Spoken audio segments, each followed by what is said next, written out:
Good evening and welcome to our October 15th General Board meeting of the Oakland County Health Network. At this time, if you can, please rise and join us in the Pledge of Allegiance. I pledge allegiance to the flag of the United States of America, to the republic for which it stands, one nation, under God, indivisible, with liberty and justice for all.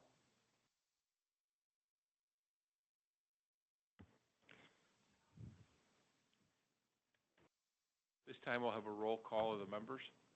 Mr. Young? Here. Mr. Furman? Present. Dr. Giles? Pastor Jones? Here. Dr. Guadalupe? Present. Ms. Woodruff? Here. Dr. Hans? Here.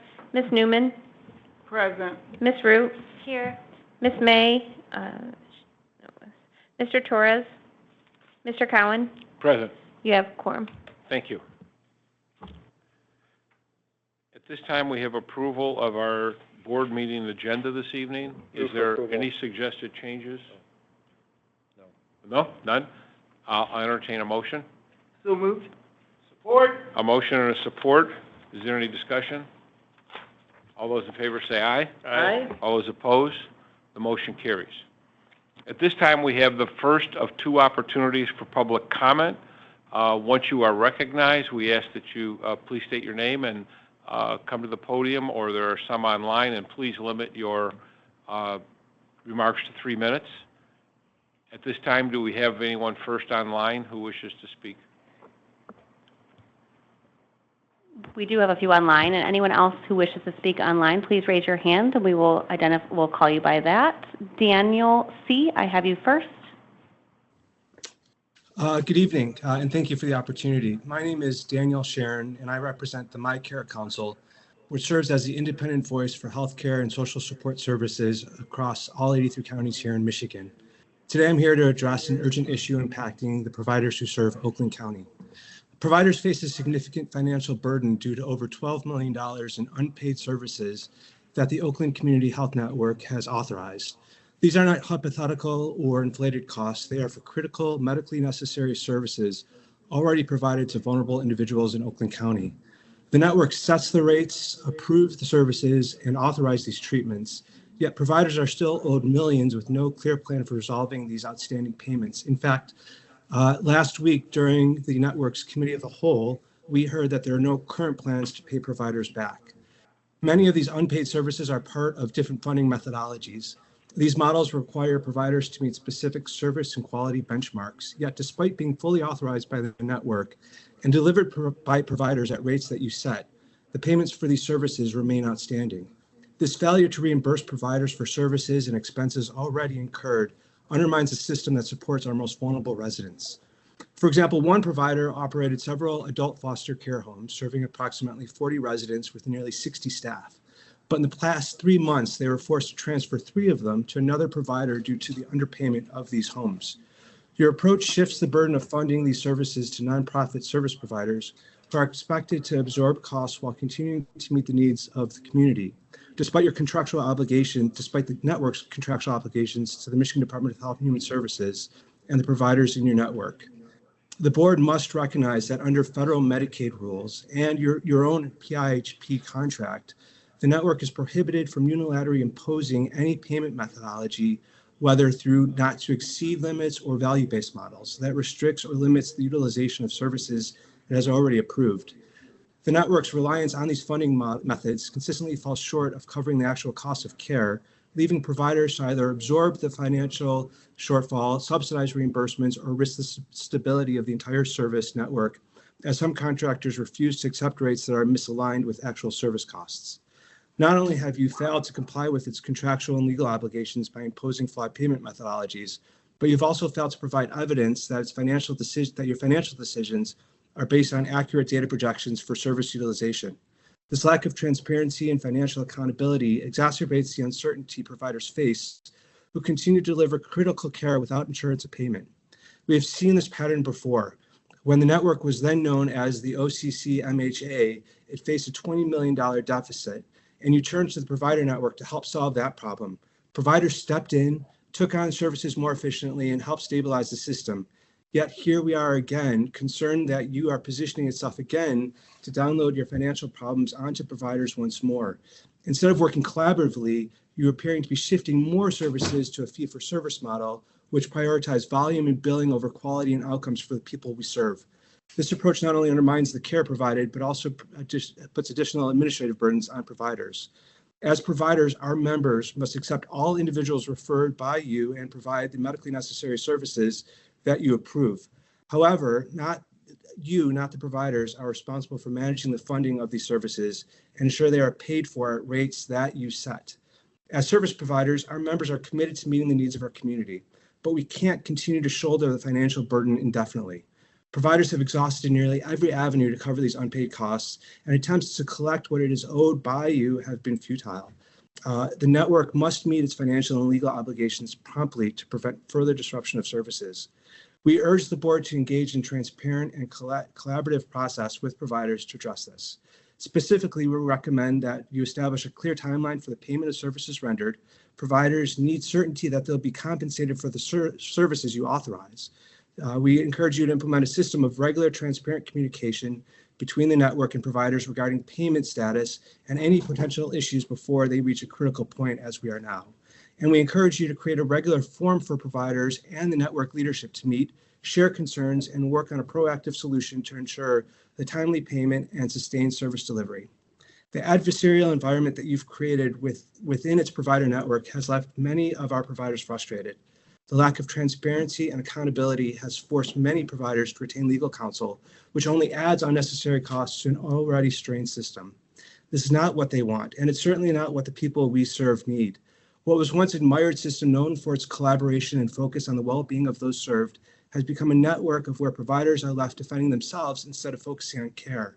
The people we serve better, and we call on you to return to a collaborative, transparent, and accountable partnership that prioritizes the needs of the community over administrative expansion. I hope we all share the goal of providing the best possible care to those in need while ensuring that providers are reimbursed for the care you authorize. Until this happens, Oakland County residents are at risk of not receiving the care they need, and the system you're responsible for safeguarding, a system designed to support our most vulnerable residents, stands on the verge of collapse. I believe that by working together through transparency, communication, and timely action, we can ensure that the people of Oakland County receive the care they deserve, and the providers are fairly compensated rather than being forced to serve other regions that do not meet their obligations. I want to thank you for your time and consideration, and I look forward to working with you to resolve this issue. Thank you. Thank you. Julia, go ahead. Good evening. Thank you for having me today. My name is Julia Swanson. I'm a resident of Oakland County, and I'm the mom of a young adult receiving services. I'm a current board member of Easter Seals MORC and a healthcare executive in a local health system. My son Jonathan was diagnosed shortly after birth with a congenital syndrome, Cornelia-de-Lange syndrome, and his limited mobility, is tube-fed, wears diapers, and is nonverbal. He currently, at the age of 22, lives at home with us and is still able to attend the Wing Lake Developmental Center.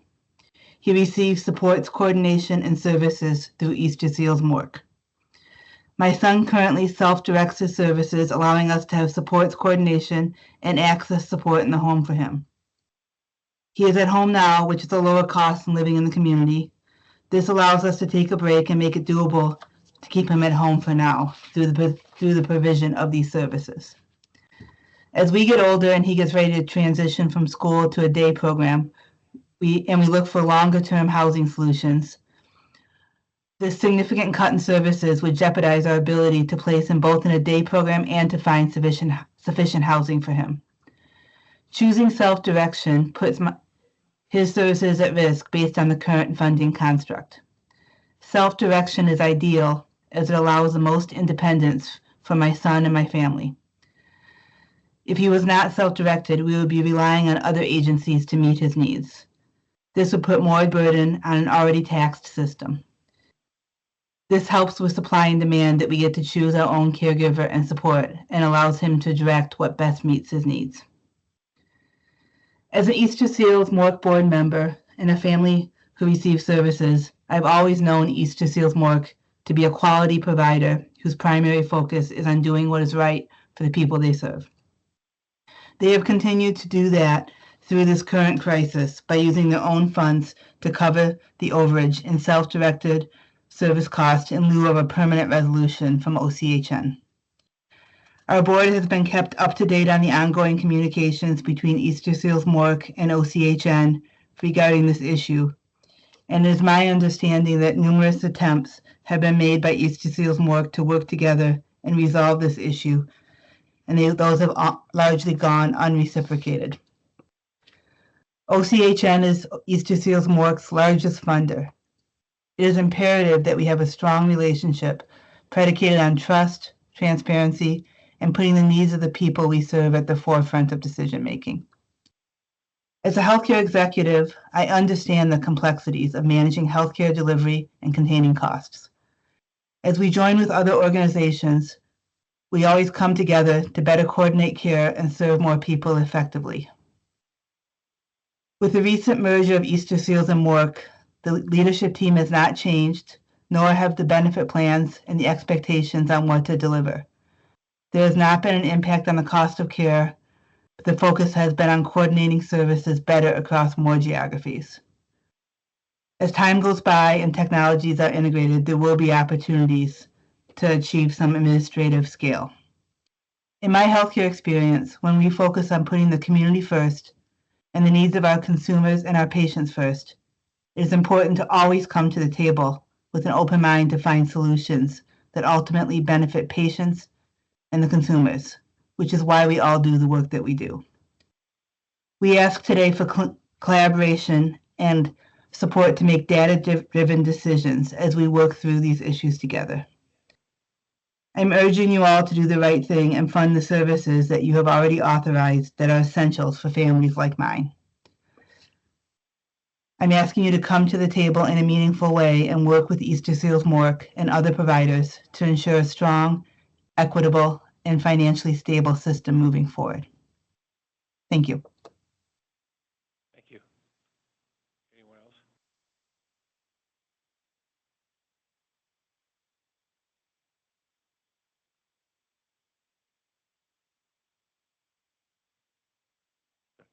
Is there anyone in the audience who wishes to address the board this evening? There being no one, I'm sorry, do you want to speak? Sure.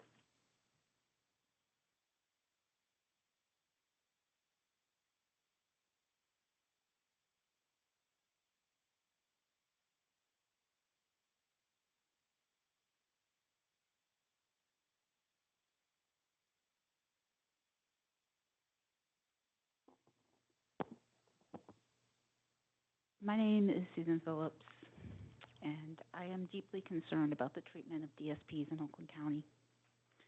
In recent weeks, I've learned that it was said that we didn't need the 85-cent raise. This is a revolting statement as I have seen my fellow coworkers work through burnout and physical injuries. There's so much about the mental health aspect of things, but nothing is done to help your DSPs. We invited you to your buildings, and yet I've seen only one of you on this board in our buildings. And yet, to learn how to better serve our population. I've also heard that you want your employees to feel supported. I'm here to tell you, we do not feel supported at all. There are no resources on your caregiver's resource page. We do not do this job because we want to be rich, but because we love the individuals that we serve. We love our jobs. But when we see a government entity constantly ignore our needs, it gets pretty hard for many to continue on in this. I'll tell you right now, in my building that I work in, morale is at all-time low because we don't feel supported. We're not asking for millions of dollars, but simple resources and transparency. If things continue the way they are, I fear we will see many leave this field. Thank you.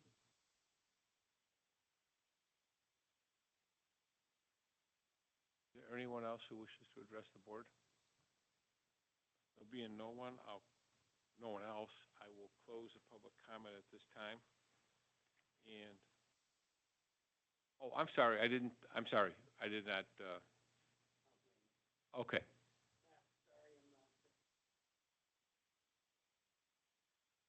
Sure.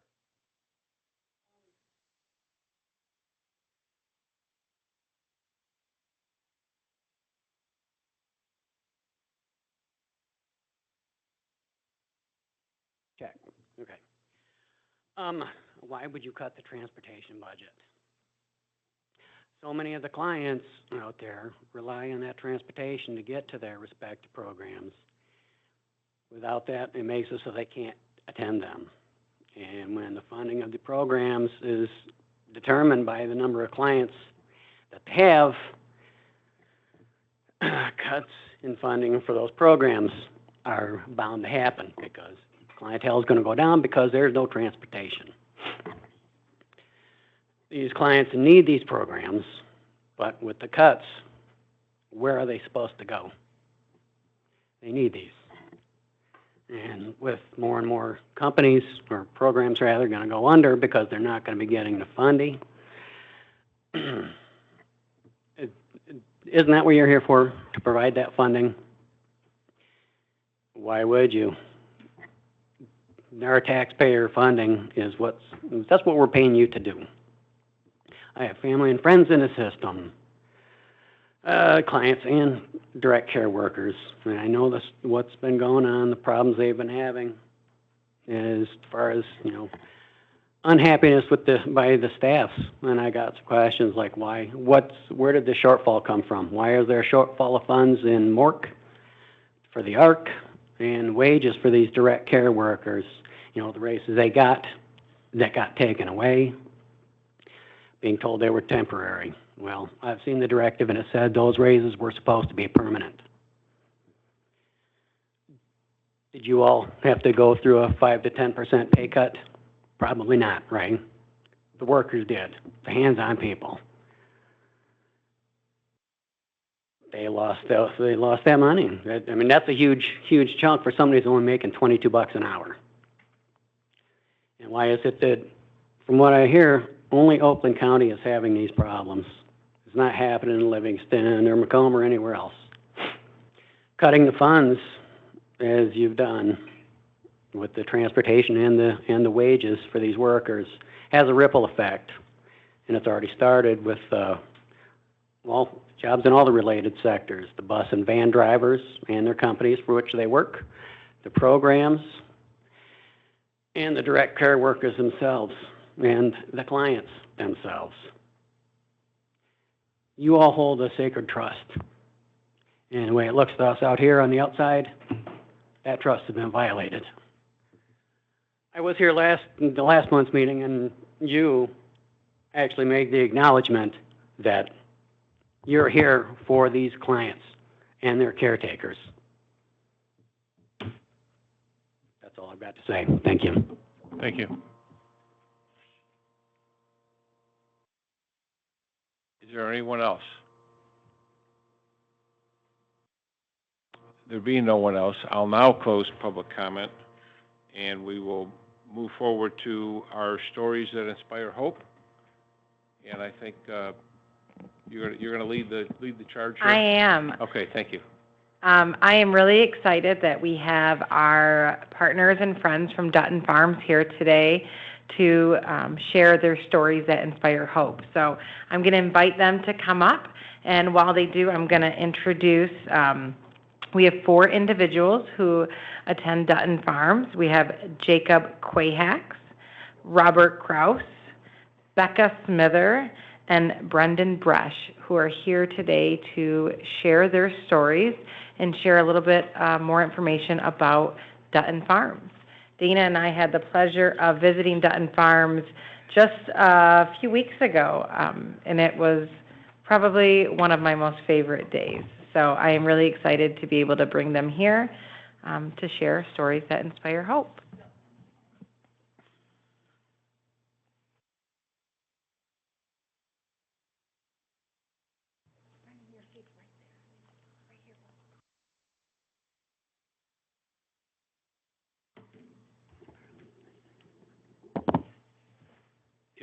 If someone could, that microphone, there's a button to press, so the red light goes on. Kind of like when you score a goal in hockey. So there we go. Okay, super.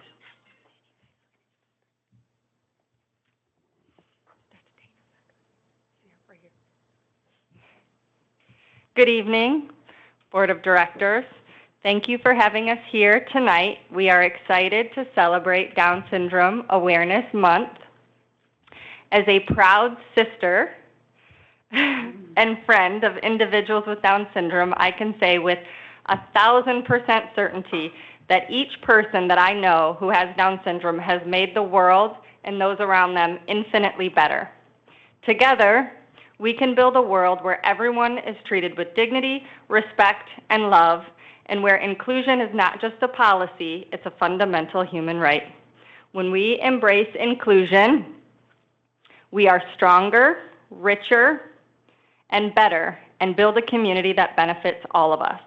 Thank you all for your commitment to this cause where everyone has the right to build their skills, hold a job, and to be somebody's neighbor. And thank you for believing in the power of my friends with Down syndrome.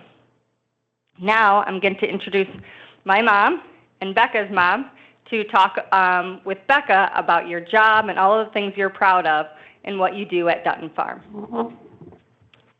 Ready? Yeah. Hello, and thank you for everything that you do for all of our people.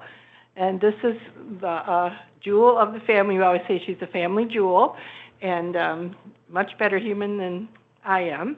And she teaches me a lot. This is Becca Smither. Want to tell them a little bit about what you do at the farm, just a little bit, Yeah. about your job?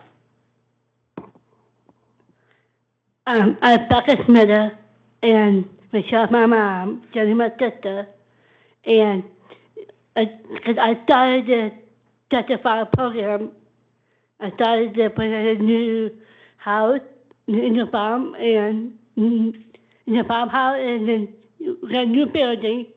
New building, yeah. For everybody on the, there are a lot of people. You have a job. Tell them about your job. I had a job, coffee shop, and Pontiac. I work a lot. Make a lot of money? Yeah, I make a lot of money too. What did your new job start today where you got your uniform? I will be DI bus captain. Bus captain for our community involvement program. Yeah. She has a hat and a shirt. She's Yeah. very pumped about it. I got that today. A guy called Jenny husband. Okay, let's pass it on. Yeah, thank you. Thank you. I love you all.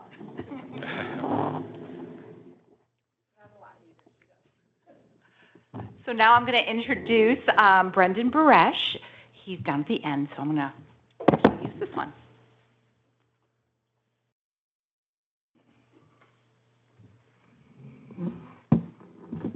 So Brendan has a job in the community, right? And you come to the farm. Right. Yeah. You want to tell a little bit about, can you tell us where you work? I do it. You do it, yes, please. Hi, Brendan Birch. It was. Please work out at the farm, and I came.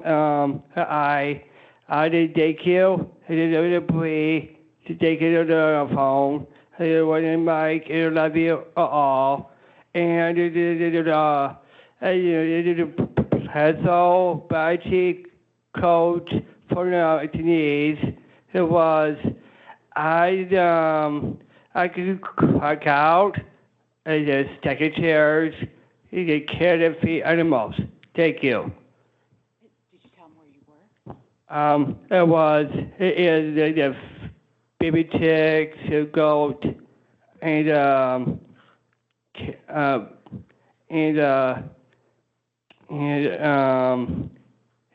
rabbits, the film. Thank you. Great job. Brendan has a job in the community at Palazzo Debacci, and he's been there for a couple years now, right? Yes, and he does a fantastic job. So proud of him. And you want to introduce yourself? Mm-hmm. Okay. Hello. First, my name is Robert Ross, T-O-A-U-S-E, right? And that from the farm. I like friendship. And if my sugar is high, I like to swim, and I like to it's water, right? You got it. Water parents, and I have diabetes. You have diabetes. That's all right. You did? That was fabulous. So that's the stuff that you like to do at the farm, right? Yeah. Yes. And then where do you work in the community? Well, Okay, you want to tell them what you do? well, I am I am the boss boy at Forest Collection. It's hard I say, but sometimes it's Boston Waves too, with different name too. Yep, they changed names, right? Yeah. I worked hard for 5 hours on Thursdays and Fridays. And the last one is everyone is really nice. And they really like you at your job, don't they? Yeah. Yeah. And you have a really great job coach. And What's her name? The temple is Nancy String, and then the president of Tim, right? That's right. Yeah. Well, you did a great job. Good job too, Robert. Yes, good job,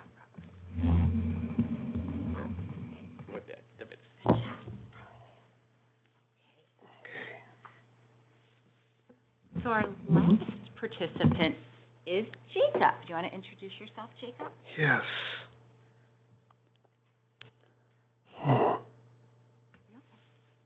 What's your name? Jacob Cracks. Yes, that's a hard one to say, isn't it? It is. Yeah. So can you tell us what you do out in the community? Do you have a job? Do you have a job? Yes. And tell them what you do. Work coffee shop Work at the coffee shop, yeah. and a farm. And the farm. What's your favorite part about the farm when you come to the farm?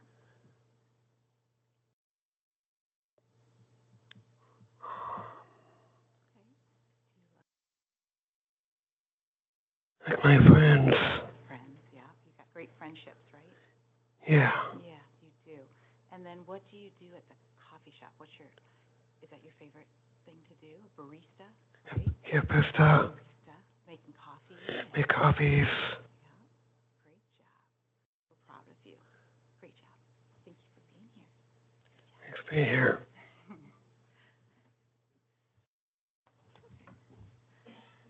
I think that's it. Thank you. Thank you so much. Hope you enjoyed our wonderful stories. These friends of ours are very important to us. Well, Right. sure, absolutely. Sure. Well, yeah, yeah. You guys want to get up? Yeah, let's go. Yeah. Would love that. Stay with that, right? Yeah, we're going to go right in back here. Let's go around here. Really? Yep. Jacob, come on over here. Oh, okay. Yeah, Robert, can go right by back up. Right up here.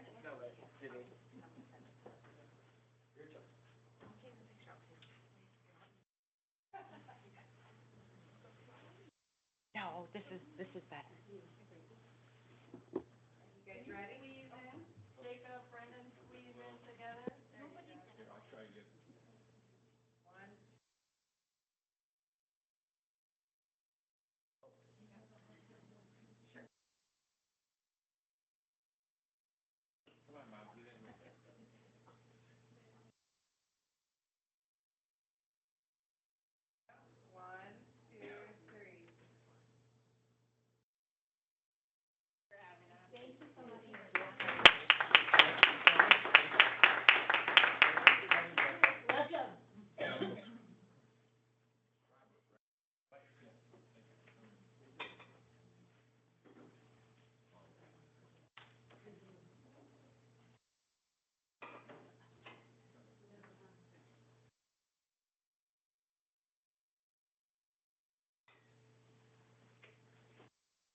First, I want to thank everybody from Dutton Farms and the families for coming this evening. Jacob, Becca, Brendan, and Robert, you all have important jobs, and we thank you for coming and sharing with us what you're all about at Dutton Farms and working in the community and also highlighting National Down Syndrome Month. We appreciate that very much. So thank you.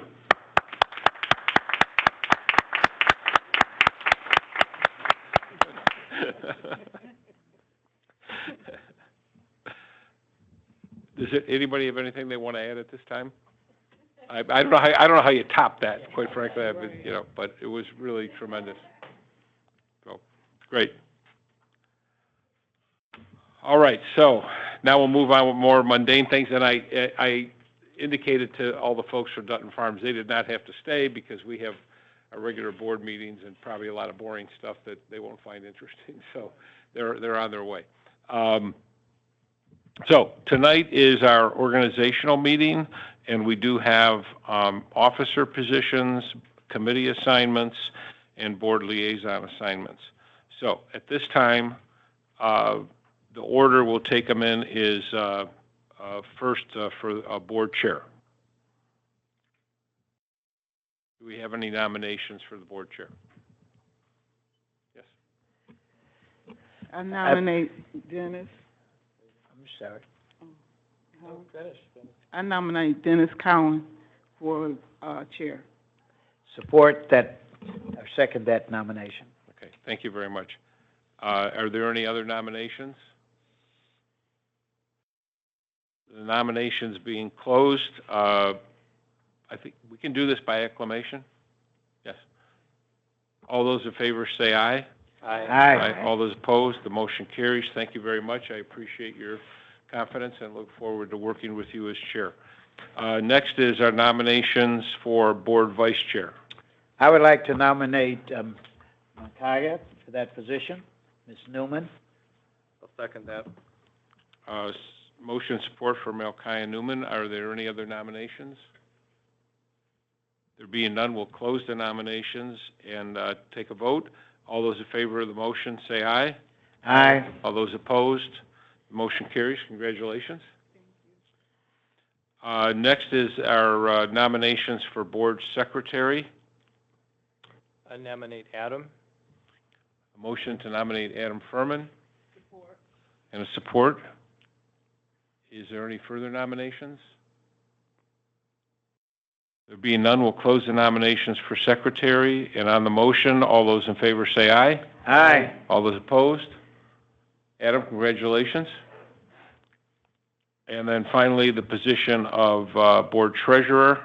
Are there any nominations for that position? I nominate John Young. Support. A motion and support. Are there any other nominations for treasurer? There being none, we'll close the nominations and vote on the motion. All those in favor say aye. Aye. All those opposed, the motion carries. Congratulations, and look forward to working with everyone in those positions. Next order of business is committee assignments.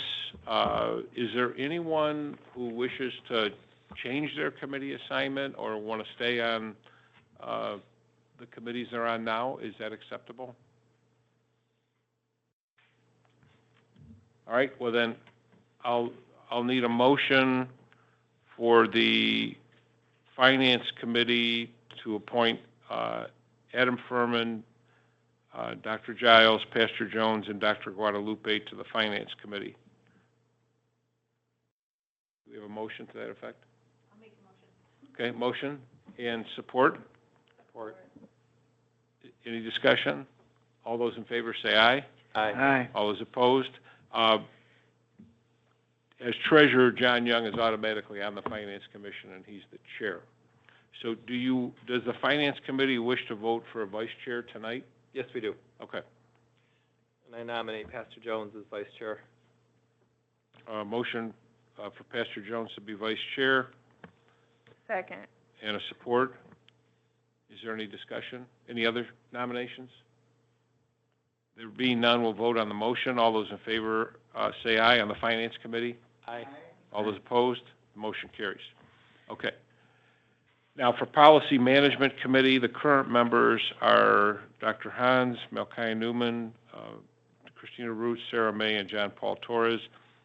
Do we have a motion to appoint those members to the Policy Management Committee? So moved. A motion, and is there any support?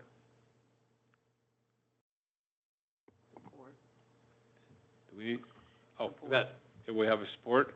Thank you. Are there any other changes, additions? There being none, all those in favor say aye. Aye. All those opposed, the motion carries. The Policy Management Committee members, we have to appoint a policy chair and a vice chair. So are there any motions to that effect from the Policy Management Committee members? I make a motion that Yvette Woodruff be the policy chair. A motion and support. Is there any other additions, other nominations? There being none, all those in favor on the Policy Management Committee for Yvette Woodruff to be the chair, all those say aye. Aye. All those opposed, the motion carries. Congratulations. And then vice chair position.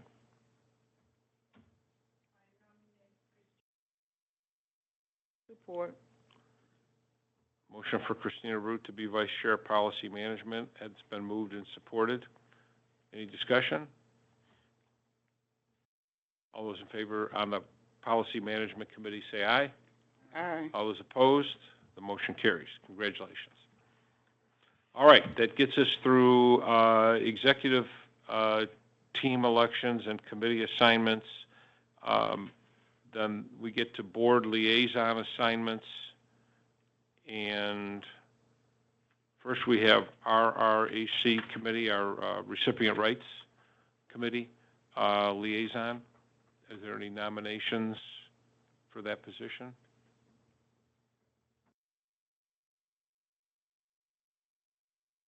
I would like to nominate. All right. Is there support? Oh, Because I'd love to stay on the CAC, if that's okay, if no what's one else. that? Oh, you said on the, I'd like to stay on the CAC. you'd like to see it on CAC? Yeah. Okay, well then we'll need,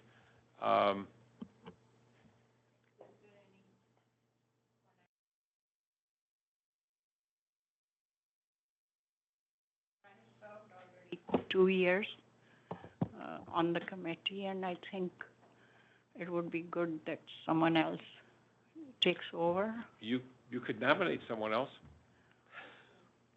Is anyone interested? Because we do have to fill a John position. Paul, you might be interested. I did serve on it already, but I'm not interested. I declined. Thank you, though. Sarah Guadalupe, would you be interested? I would nominate Sarah Guadalupe. Could you share the commitment? I believe it's one meeting a month, right? Once a month on Thursdays at 4 o'clock, first Thursday at 4 o'clock.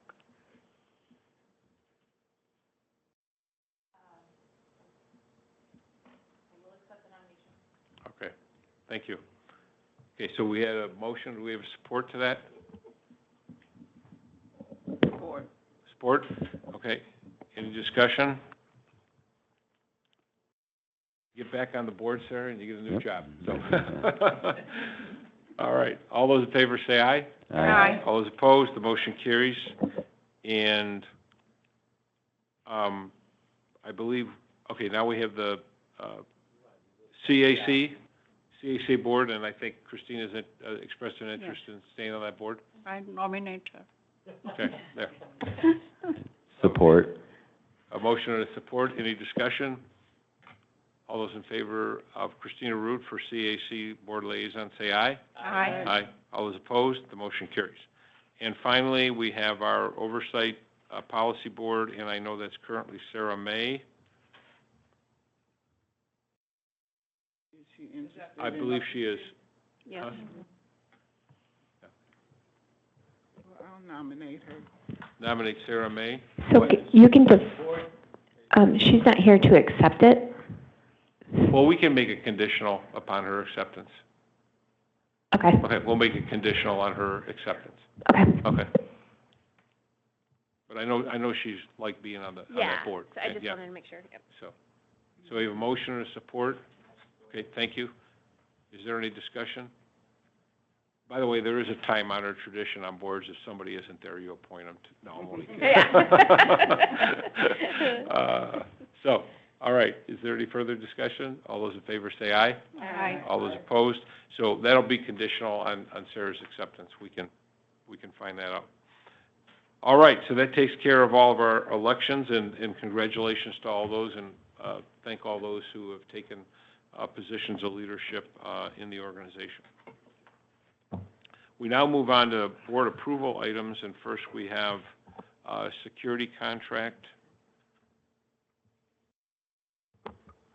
that requires action. Is that a matter of the Finance Committee? Yep. Okay. Is Mark here? Okay.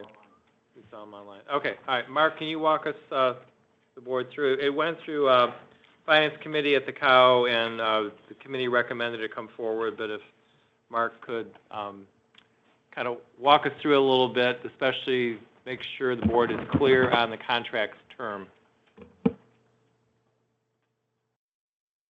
Or Trish, you're going to have to do it. I can take it over for Mark. So this is an RFP that was done for our security services over at our Resource and Crisis Center. This is a 1-year contract with the option of an additional 2 years. Mark went over in detail at the committee of the whole process of the 9 proposals that were reviewed and why they selected this company, which had to do with a lot of their training. They have a de-escalation program called EVADE.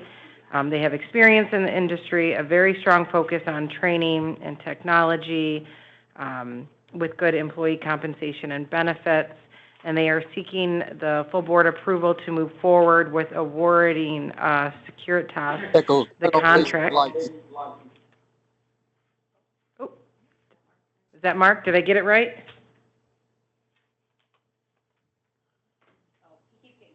Oh, he might be having some technical issues. So this is a not to exceed, again, for 1 year with the option to extend for 2. My apologies on the difficulties, but thank you, Trish, for taking that through. I can answer any questions if you have them. So Mark, could you, for the full board, just talk about how near the end of year 1, the decision will be made on if we add the 2-year extension? Part of what we do, and we put it in the contract, we have a monthly or weekly meeting with the security company to just kind of review how things are progressing to make sure that they're meeting our expectations. And so we'll do our evaluation monthly. It's also required by the contract to do that. And then we'll take a good look at how they're working out as far as meeting our expectations. When that is concluded, we'll decide then if we want to extend them the 2-year extension. Okay, thank you. Any questions from any other board members? If we do the 2-year extension, so it would be, would the annual cost still be the same as what we're paying for the first year? Yes, sir. Part of what we did was included a financial bridge that covered 3 years. We gave them an opportunity to get a stair-step plan if they wanted to do an increased amount for the next 2 years. And so we have the price locked in the contract. Okay, thank you. Okay. Any other questions? No, Kelly has a question. Oh, good catch. Good catch. It's 1 year with an option for 2 additional years. For a total of 3. Mm-hmm. Yep. Good catch, Melchi. That's correct. All right. I think on the sheet it is correct, but on the slide it's not. So good eye. So this is for the 1 year, and then we at at a later date, decide whether or not we want to exercise the other options. Yeah, I think we'll come back to the committee of the whole next, well, when does this Once run we through? Yeah, evaluate- basically at this time next year. Evaluate performance, et cetera. Yep, Okay, yeah, we'll thank get you. a report from Mark. So I'll make a motion for approval of this item. Support. A motion and a support to approve the security contract with Securitas. Is there any discussion? Roll call vote, please. Ms. Woodruff? Yes. Dr. Hans? Yes. Ms. Newman? Yes. Ms. Rue? Yes. Mr. Torres? Yes. Dr. Guadalupe? Yes. Pastor Jones? Yes. Dr. Giles? Yes. Mr. Furman? Yes. Mr. Young? Yes. Mr. Cowan? Yes, Motion carries. thank you very much. Our next item is approval of our 2024, our 2025 public meetings of the board, which we're required to publish.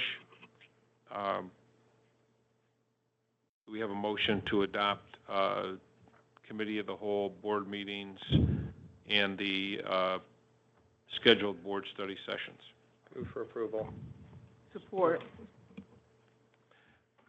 The one item I noted was that we have the board study sessions at 5 o'clock. I think they've been at 6 o'clock, or do we want to move to 5? Was that discussed? Nope, they were at 5 prior, and it got moved to 6 Okay, when the executive committee started meeting prior. So I guess that's go to 6?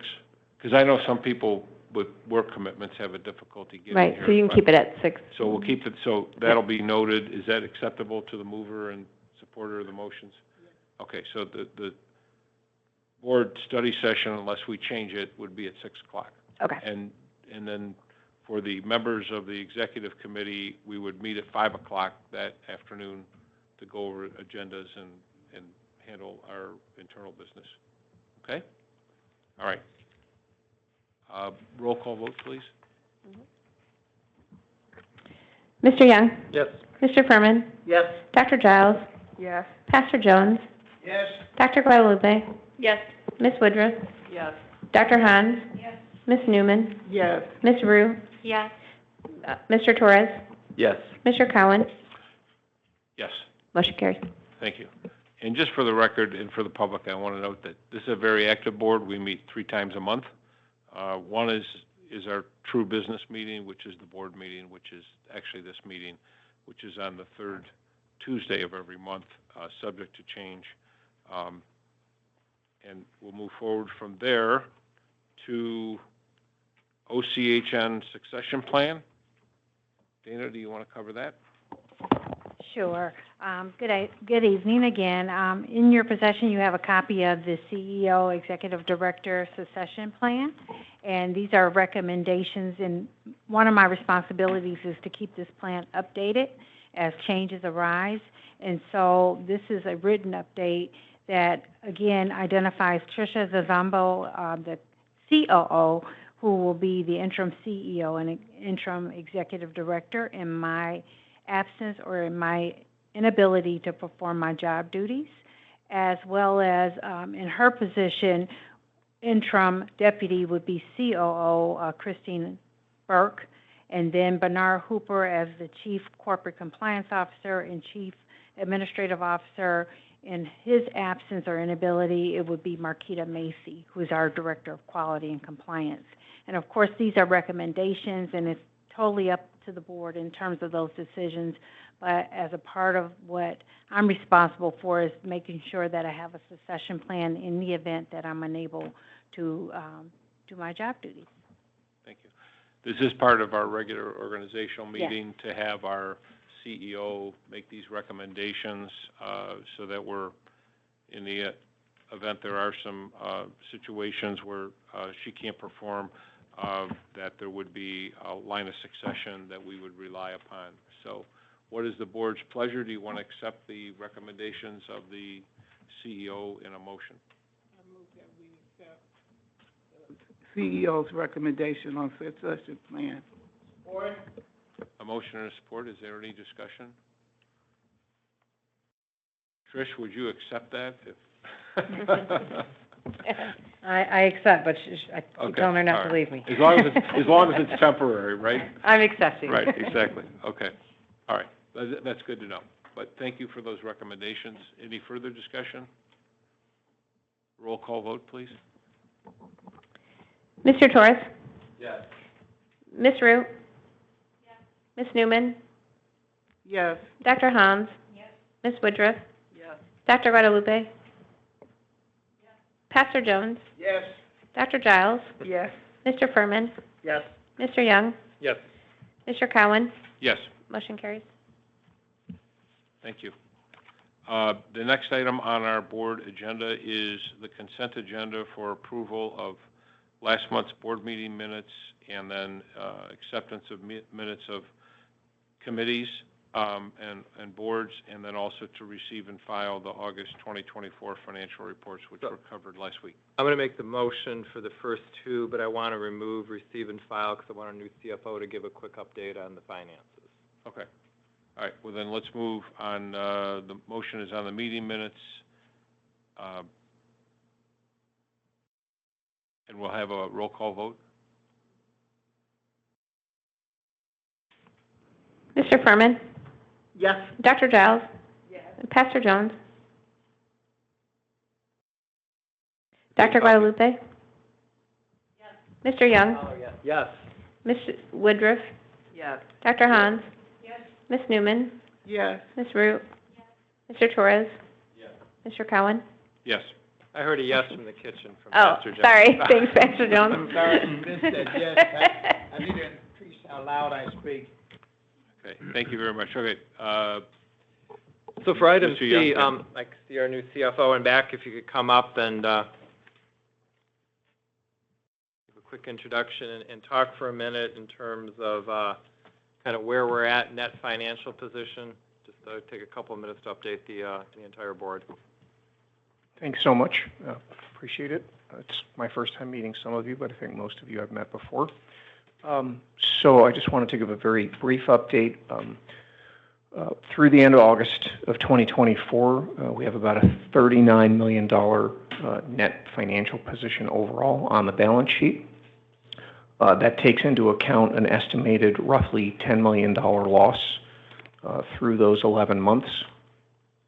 We expect to close the year with roughly a $15 million loss, and that'll take that net financial position on the balance sheet down to about $34 million. We are looking at a number of different opportunities to implement some cost savings and also to maximize our revenue, so we anticipate the year ahead to be better. Well, first, thank you. I did want to just say one thing, and I know you were using the word loss in the accounting sense, but I just want to make clear that the dollars that are spent are may be a loss to us from an accounting point, but those are dollars going out for services.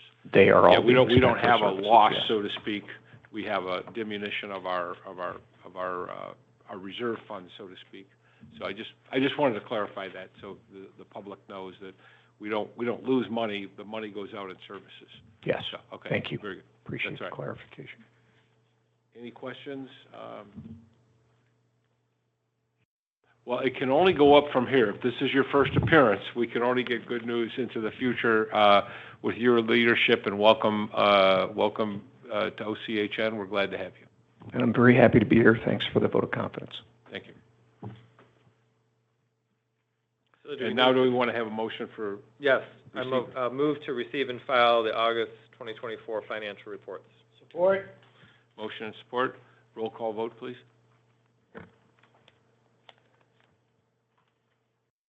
Mr. Young? Yes. Mr. Furman? Yes. Dr. Giles? Yes.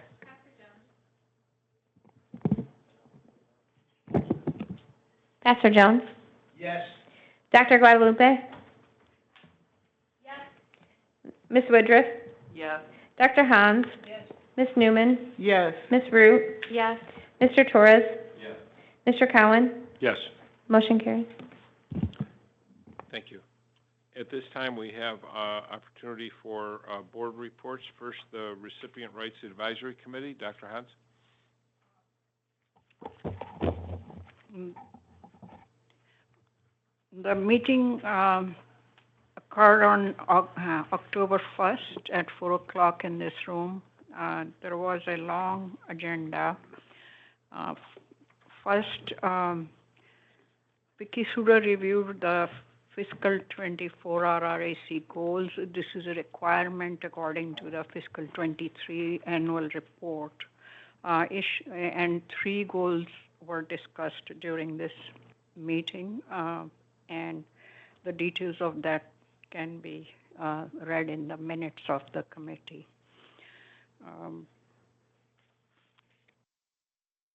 NGO Dowd and Vicky Suda reported on the rights conference that was held in Southfield on September 24th to 27th. A lot of issues were covered during that meeting. The members had a lot of questions, and they were informed about some of the things that they talked about, but there was really nothing exciting or new about it, except there were a couple of presentations that they have recommended to see on YouTube. There is somebody called Susie who is an inspirational speaker from Wisconsin, and I think quite popular.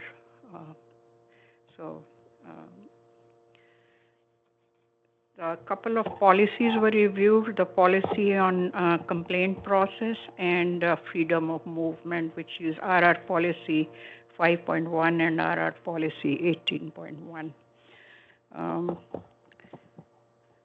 Site review was 78% completed as of end of August.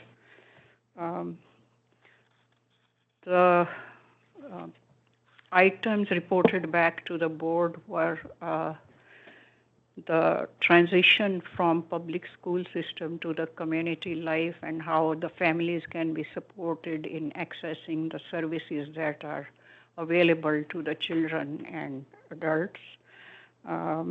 I think there was a presentation on that, and I think OCHN is developing a plan which I think will be completed in the next few months.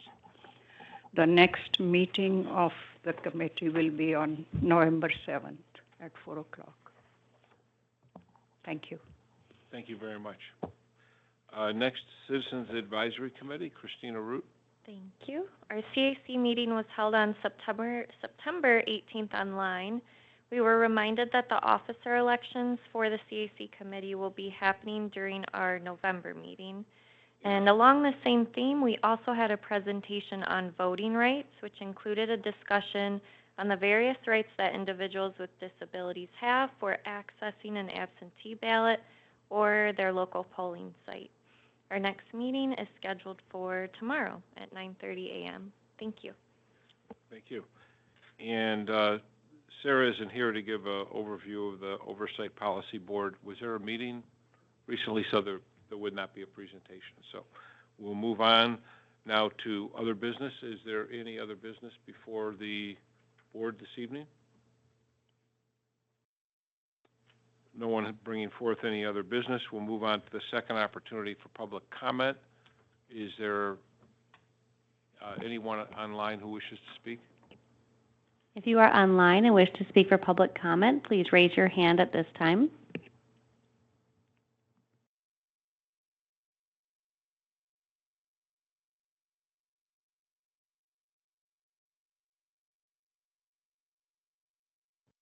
There being no one, is there anyone in the audience who wishes to address the board this evening? There being no one, we'll move on to our director's report. Dana? Good evening again. I will go through and highlight a few things in my report, and then I added a few notes. I was looking for our Frances Carley to give us an update on transportation, but I don't see her, so I will do my best to give a more current update. First, I want to recognize National Disability Employment Awareness Month. You know, each month we have as special recognition to celebrate the individuals living with disabilities and their contribution to the workforce. And I think we had the perfect and great example today from Dutton Farms. Trish and I had an opportunity to go out and visit Dutton Farms maybe about a month ago, and I have to say, like Trish, it was such an amazing day spending time with individuals served, but also looking at the commitment and dedication of that community, because it truly is a community. Seeing individuals working in the library and going to the farm itself, and then actually going to a workspace where an individual was receiving job coaching, but really the employer really received so much more from that individual's being there, and it just changed the whole makeup of that organization, and they were so happy to have that individual be there and contribute. So, and we're seeing long longevity in the amount of time people are staying in their jobs and keeping their jobs, and just really graduating from being so much more independent with those programs and the support that's being provided. So perfect timing. October 10th was World Mental Health Day, and of course we celebrated that. And there's a link in the report to see some of the information that we provided on that day. And actually it's a week-long celebration, but October 10th is the day that is really the focus of that. The other thing I wanted to talk about just today is just to highlight some of the impact that we're having in the community and the work that we're doing as we work with our provider network and as we work with the Board of Commissioners and the County Exec's Office. One of the things with the Public Health and Safety Committee of the Board of Commissioners, we've received a lot of good feedback from our reports, but also specifically related to the school mental health navigators, the CIT, which is the Crisis Intervention Team training, our co-responders, and our work with the prevention of overdose death. So it's exciting when you get good feedback from the activities that we are participating in and the programs and services that we could not do without the community and without the Board of Commissioners' support. But also to mirror that and to align with that, our Chief of Staff, Christine Burke, actually went to Oakland School Transition Connection Work Group. And this is really where we work together with the committee to make sure that individuals that are transitioning out of high school into the workforce or into the community, we're part of that process and supporting that. Again, there was a lot of praise for the school mental health navigators who really provide those supports and ensure access to mental health or behavioral health services within the school. And a lot of the comments said that this was an invaluable program that they've seen where they can call and reach out to our school mental health navigators and make sure people are connected to those services and supports. The other thing I wanted to highlight really has to do with our collaboration and working with what I would say is our PHP, our prepaid inpatient health care partners, and the metro region, and looking at some of the things that are coming up in the year ahead and looking at the funding and advocating to ensure that our system is historically underfunded and making sure that we receive those funds that are necessary so that we can continue with the services that we provide. And one of the things that I could say we successfully worked on together in our legislative efforts is making sure that an additional $41 million that was appropriated, a portion of that is going to be released back across to the PHPs. And of course, $41 million is not a lot of money to divide among 10 PIHPs, but we're proud of the fact that we were able to convince the legislators to release those funds that are already appropriated. So those funds go directly to services. There is still a remaining 63 million, or it says here 52, and I have to correct that, but I believe it's 62 million that's still remaining that we're going to continue to advocate that they release those funds so that if those funds are released, most of the PIHPs, similar to OCHN, will be able to look at their bottom line and reduce some of the deficits and some of the costs that they have that are uncovered. The other thing I wanted to highlight really has to do with, again, with our work with the county in our Tri-County Behavioral Health Task Force. And really, this is a task force that came out of a Tri-County Summit about a year ago when they really focused on mental health and looking at mental health in the 3 county areas with the 3 PHPs and CMHSPs. And so as a part of that group, we're working with law enforcement, we're working with community partners, we're working with the Board of Commissioners and people who are participating, but really coming together to see what are those programs that are working well across the Tri-County and best practices, but also what is working well in some areas and maybe something that we can do in our area to improve outcomes for the people we serve. One of the things that is amazing is that commitment, when you have people from various organizations and legislatures, as well as the Board of Commissioners and the commissioners themselves, but also the organizations that provide the services, we're able to identify the data and really show the impact and know where we are and what things we need to do to make some differences in and across the Tri-County area. So it was really great to report on our efforts, but I really think, again, we need to come back next year with some real data to support what we're doing. The other thing I wanted to highlight has to do with the transportation changes, and I heard a few people respond to that. And so with that update, I don't think she is online. So let me allow her to give that update. But I have to say it was a huge lift, and we're really proud of the progress that we've made. Of over 2,000 people, we actually have maybe 10 people that are still without those services, and we've made it a priority to work with those organizations and individuals to make sure that those individuals are connected to those services. And also looking at the rates and making sure that I'm sorry, I don't know why my phone, little thing is ringing, but to make sure that those things are covered and making sure that people don't have any lapse in services and supports and getting to and from where they need to be. So Francis, please go ahead. I know you have probably a lot more detail than I do. Hi, yes, good evening. Frances Carley, Director of Strategic Initiatives. As Dana mentioned, yes, we did successfully transition approximately 2,300 individuals who are receiving services to OCHN's network for transportation from Easter Seals Morgue.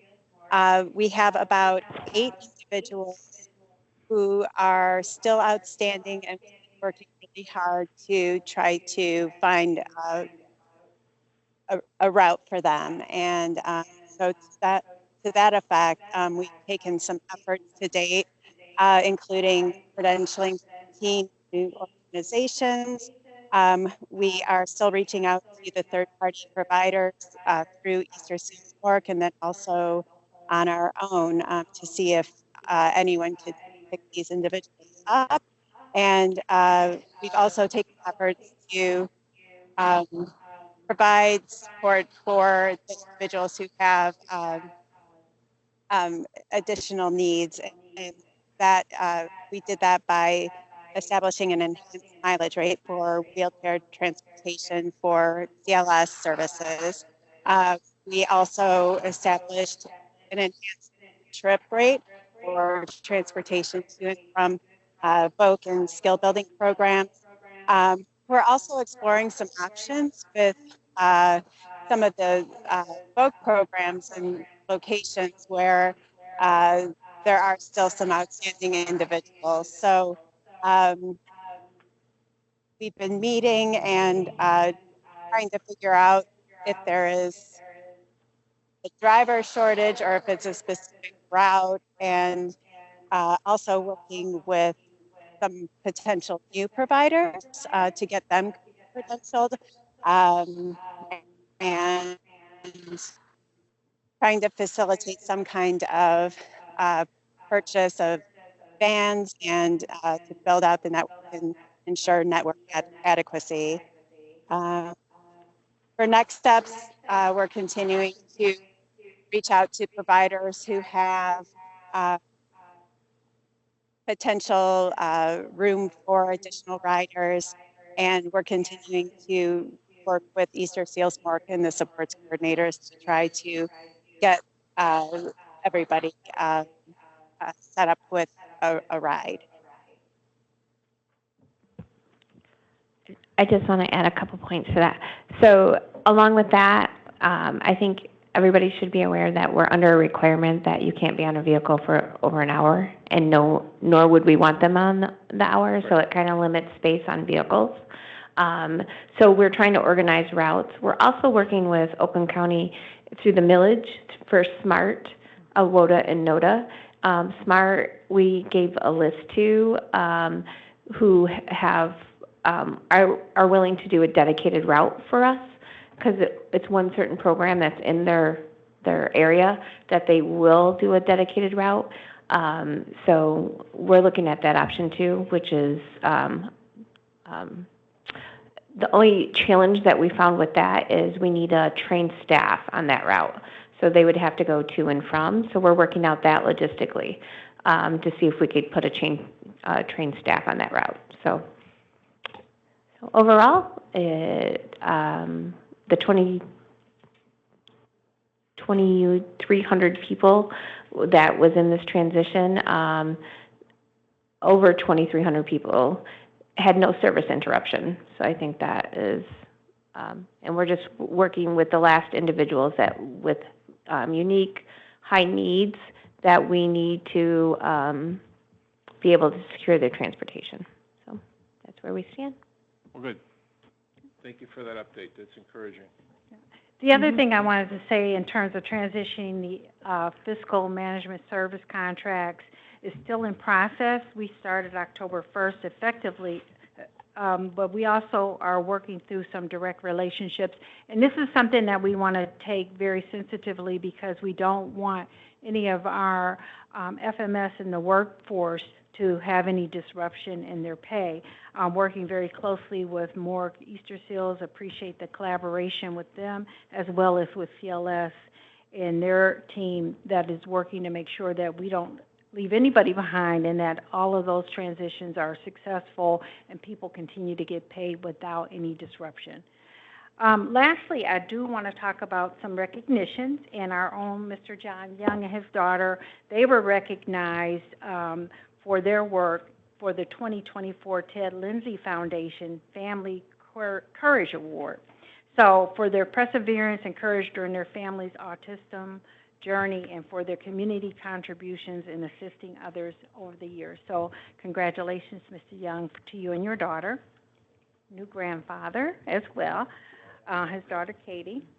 Also, Mr. Cohen is also receiving an acknowledgement from Cranes, so we'll get more information about that and announce that officially next month. And then our very own Dr. Pozios, our Chief Medical Officer, was selected by Cranes 2024 Detroit Business Notable Leader in Healthcare for being a leader in behavioral health and going beyond to improve care and making a difference in people's lives. And we know he has had a huge contribution in serving this community and looking at ways to make it safe for others. And then again, our Trish is our bright, shining star again. She was selected to join the Leadership Oakland Board of Directors. So congratulations to Trish. And that's pretty much all I have in terms of my updates. And the details are in this report. So ready to answer any questions you may have. Does anyone have any questions for Dana? On the front page, there's two paragraphs that have the links that are highlighted, and since this isn't electronic copy, we couldn't access that. Can we get the links, like, in our email? Absolutely. Sure you have those. Thanks. I have a couple questions. So you're indicating, is it 52 or 62 million? That should be 62 million. Okay, so we have $62 million. I think the total was, Christine was looking at me and shook her head at 52. Okay. So with $62 million that has been appropriated by the state in the last fiscal year, but not released by MDHSS? It was 41 million that, so they've done it in phases. The total amount, I don't think I have it on here. 94. 94 million, and then they just recently approved the 41 million to come. So the additional amount is the 52 million. Okay, so do we know why the money is not, appropriated money is not being released? We don't know. We're asking that question, and we don't really know. This $41 million was released after a lot of legislative effort from Community Mental Health Association, as well as our legislators really sending letters and asking the questions about why the money isn't being released. And so to our surprise, it actually worked, and they released those funds. So we continue to work on the additional funding because part of it would address some of the financial issues that many of the PHPs are facing, and in fact would remove many of us from a deficit. Yeah, well, I know we have a conference coming up this weekend. Some are going, and maybe we could see if we get some answers or what the game plan is statewide to get those funds into the system where they're needed. It's inexplicable to me, and I very rarely heard this. I hope the money isn't being, thought about to go somewhere else, because there's a need. As we all know, we see the need every day. Yes. So, okay. And then my second question was, it was my understanding the state was supposed to issue the rates before October 1st. They didn't issue the rates before October 1st? No, they didn't. But we did get the rates, I believe, Robert, was it last week? Or the rates last week? And one of the things that we also confirmed was that 20 cent approved by in the budget was added for direct care workers. So our job now is to make sure that when we're doing our rates, that is included in the new rates, but also goes directly to direct care workers. And of course, we advocated and asked and begged for more, but that was what the vote ended up being, 20 cent increase. And so are those rates going to be published out to the providers so Yes. they'll know? Okay. So, because I did hear some concern about the rates, but that was not us. The state did not issue the rates to us as they typically do before October 1st. They did not, but we have to hold some accountability as well. So when we get them, we need to be ready to push them out to our providers. So, I mean, yes, the state gave them to us after October 1st, but we really need to get those rates out ASAP. Okay. All right. And we're working on Thank that. you. I know. All right. Any other questions? All right. I think that leaves us to board member comments, and we'll start with Christina. I just want to congratulate everyone to be re-elected to the officers, and we look forward to working for the next year. Thank you. Thank you for the vote of confidence in me as the policy chair. Thank you. This is my second October here. 2nd October. First, let me really express how moving, touching it was for the persons from Dutton Farm to speak to us today, encouraging them. I tell you what an inspiration, what an inspiration. So I thank the group for bringing them to us. I was thinking, since it is my 2nd October here, and we've seen a lot of things that's happened within the board and around the board and what have you, and I thought there are many challenges in life and in services that we give, and some people question the challenges. Some people complain about the challenges. Some people wonder about the challenges. But leaders rise to the challenge. And they rise to the challenge with solutions. And so I just like, on my 2nd October, to say to our board chair and our Madam CEO and this board and the staff, you guys are all leaders. And I appreciate being a part of this team looks at challenges as opportunities to bring about a positive change. Thank you, Mr. Chairman. Thank you. I'll add a personal note on Dutton Farm since when we moved back from Midland to Oakland County again and went out and saw it, I highly recommend anybody to go see it if you want to see a blending and integrating of, Downs, autism, physical disabilities, and race, color, and creed.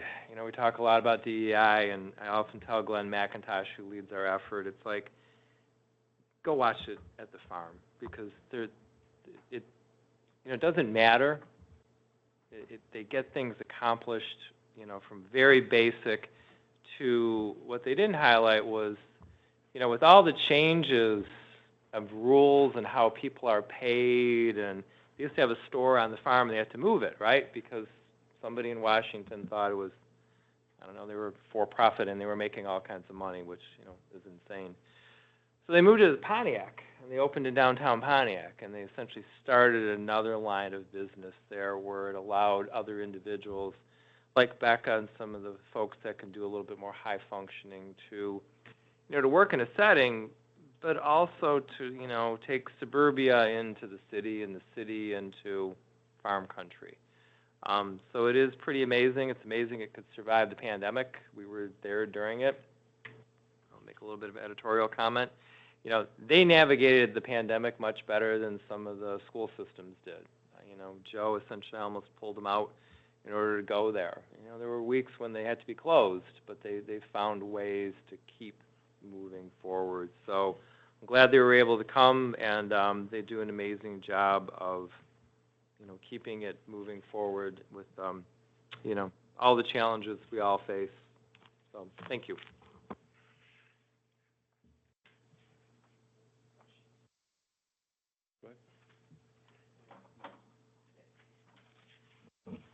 I just want to congratulate everybody that was elected to office tonight. This is, like Pastor Jones said, a really good team to work with, and I know we're up for the challenges. We've been through worse, and it's going to get better. So thank you. Have a good night. Adam? Yes, I just want to, again, echo the appreciation for the members of Dutton Farm with their inspirational presentation tonight. Thank you for the vote of confidence for another year as your secretary. And thank you to all of the staff that had a role in putting together the packets and the agenda for tonight. Thank you so much.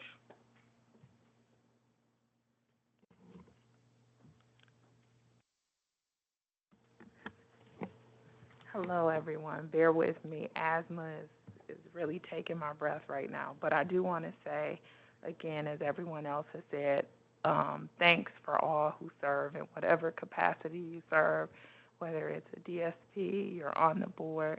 Thanks for your service. But I also just want to remind, as our CEO always includes in her report, 988 mental health crisis line is for anyone, whether you consider yourself a person who receives services or you're a person that is delivering services. Recently, I was reminded that we all may experience mental health crisis. You may have seen it in the news as well. And I just ask everyone to remember 988, not just for yourself, but for colleagues, for family members. You can call and inquire and get assistance if you find someone that may be more depressed or their behavior is different. And then if that person is a health professional, just remember, you can either talk to them or you can call yourself. There's HPRP, HPRP, Health Professionals Recovery Program. And that program provides services, mental health services and substance use services for anyone, any health professional that may be experiencing either problem. So it's just really important to keep that 988 in mind as well as HPRP, because no matter who you are, sometimes you need help, and it's very important to receive that help. And I do want to say I do work with HPRP, and they do some wonderful things. It doesn't matter who you are, please just remember 988. Thanks. No comment, thank you. No comment. I would like to thank again, as others have, Dutton Farms, and bringing to light what they do and highlighting National Down Syndrome Month. That's very special to our family. We have a son who has Down syndrome, and we've been through the journey like all other families with challenges, but it's been great, and I'm glad those individuals and those we serve attended this evening, because it reminds us what our organization and other organizations are all about serving the community. I also wanted to welcome our new CEO. Welcome aboard. You come at a critical time, so your skill and experience and every ounce of your skill and experience is needed. And we appreciate your start, and we look forward to good news in the future. So thank you. And then finally, I want to congratulate all those who were elected to leadership positions, but every member of this board is a leader in their community, and I look forward to facing the challenges of the coming year. They're already upon us. We're trying to get money out of the state so we can fulfill our obligations and duties to the community, but the struggle continues, so to speak, on that end. It never changes for some reason, but we hope to affect positive change with those we serve. So with that being said, we now stand. Oh, yeah. Do we have anybody designated as a voting delegate for the conference? We do. It would be yourself, Ms. Newman, Ms. Woodruff, and Dr. Guadalupe, and our CEO, Dana. Okay, thank you. We only have 3, but technically we should have 4, but we only have 3 members attending the conference. So. And safe travels. Mm-hmm. All right, thank you. Yes, Mr. Furman. I have a quick question. It's slipping my mind. I don't see it listed on Boardable. Is there a study session next week? Yes. Okay. Yes, thanks for that reminder. It is 6 o'clock on Thursday, the 24th. Okay. Along with an executive meeting at 5. Yes. Mm-hmm. Thank you. Okay. Oh, October? That's right, they moved it. Where's Christine? So, thanks for the reminder, Trish. Macomb is responsible for the Detroit? Yeah, and they moved the date for the Metro meeting to the 24th. Same time as the study session. Okay. Where's the meeting at? Virtual. Where? It's Virtual? virtual. What time is it at? 6 to 8, the same time. Okay. So, with noting that, the agenda topics we can, for the study session, are just board annual review of the bylaws, policies, and board self-eval. So, you could defer that to November's agenda. When is the meeting in November? Is it the week before Thanksgiving, the 21st? Let me check real quick. Correct. Okay, so does the board wish to postpone or cancel that study session so we can have an opportunity to attend the Tri-County, and then we'll defer those items to the November meeting? Yeah, none of those are time sensitive. None of it is pressing, right? It's just an annual review. Right, our annual review. Is that? Did we originally have, long ago, move it to the 31st? No, because I've got that on my calendar. It was adjusted. Okay. Not if you want to meet on Halloween. Well, I don't, but I also want to continue the dialogue on some of the issues that are pressing, like transportation. I mean, I heard the report, but I don't know that I want to kick the can down from, no offense to Macomb and Detroit, but what are the topics for that meeting versus, So are there topics? Is there agenda? for the Tri-County, Right. I don't have the agenda in front of me. We can, I believe they're gonna be talking about funding. They're also gonna be talking about some of the access issues in our contract as well as, ISF, the ISF All right. account. and then, I think we'll need a motion if we want to cancel the meeting, for the study session? for the study session, and then pick those items up at the next meeting. I'd like the opportunity to go to or attend the Metro For the meeting. Tri-County, okay. Because I think we got some key issues there. Yeah.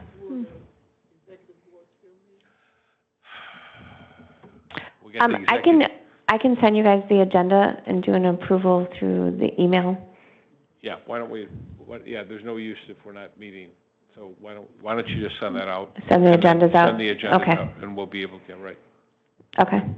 Pastor Jones? I just want to wish 3 people some success within the next 20 days. My friend Joe down at the opposite end, and Ms. May, who happens not to be here, and Ms. Christina. The next 20 days are going to be pretty exciting, and so I'm excited for them. And then congratulations on your wedding, too. All right, is there any, we need a motion about canceling the study sessions, so we can attend the Tri-County meeting. And you'll forward all that, attendance information to us? No. No, you're not gonna? Yeah. Boy, it's not even late. This is a reasonable hour here. Getting a little. Sure. All right. I'll move to cancel the study session. All right. Support, is there any discussion? All those in favor? Yes. All those in favor say aye. Aye. Aye. All those opposed, so we're not canceling it, we're canceling it for a good reason, so. All right, so that all being said, there's no further business before the board, we stand adjourned.